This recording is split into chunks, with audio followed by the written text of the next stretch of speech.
Alors, ce film est magnifique pour plusieurs raisons. Premièrement, pour le sujet qu'il traite. Deuxièmement, pour la façon dont il le traite. Troisièmement, pour les métaphores et les citations qu'il contient. Et enfin, pour l'osmose entre les acteurs.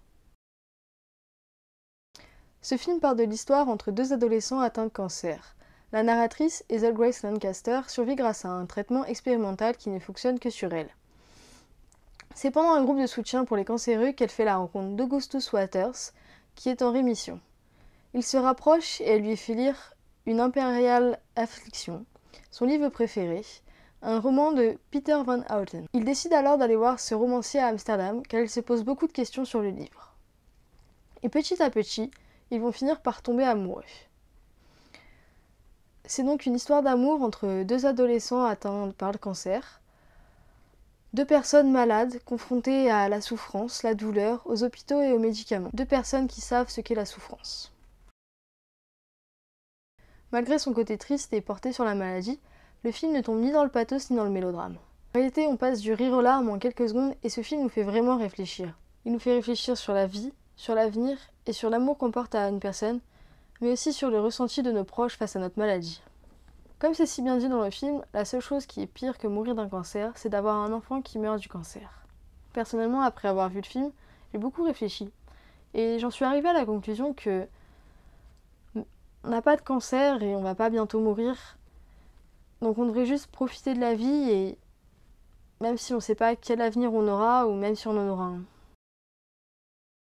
Ce film est magnifique aussi pour ses phrases, ses citations et toutes les métaphores qu'il contient. Celle que j'ai particulièrement aimée est celle de la cigarette qu'Augustus met dans sa bouche et mais n'allume jamais car il met le truc qui pourrait le tuer entre ses dents mais ne lui donne jamais le pouvoir de tuer.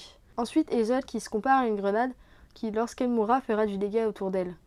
Et je trouve ça très beau puisque lorsqu'on meurt, on quitte nos proches, mais en même temps, on les blesse fortement. Mais aussi le moment où elle lui dit « Tu m'as offert une éternité dans un nombre de jours très limité ». C'est très antithétique, mais c'est aussi très beau.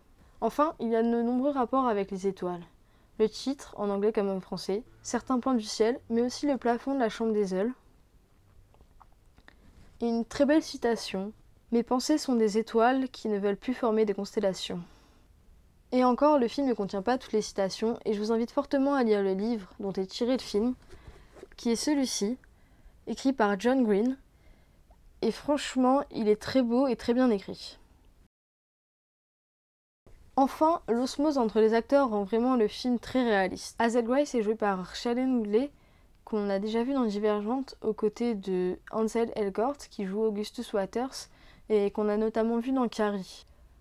Ces deux acteurs jouent un frère et une sœur dans Divergente, et on pouvait craindre que dans ce film, ce soit un peu dérangeant qu'ils jouent des amoureux.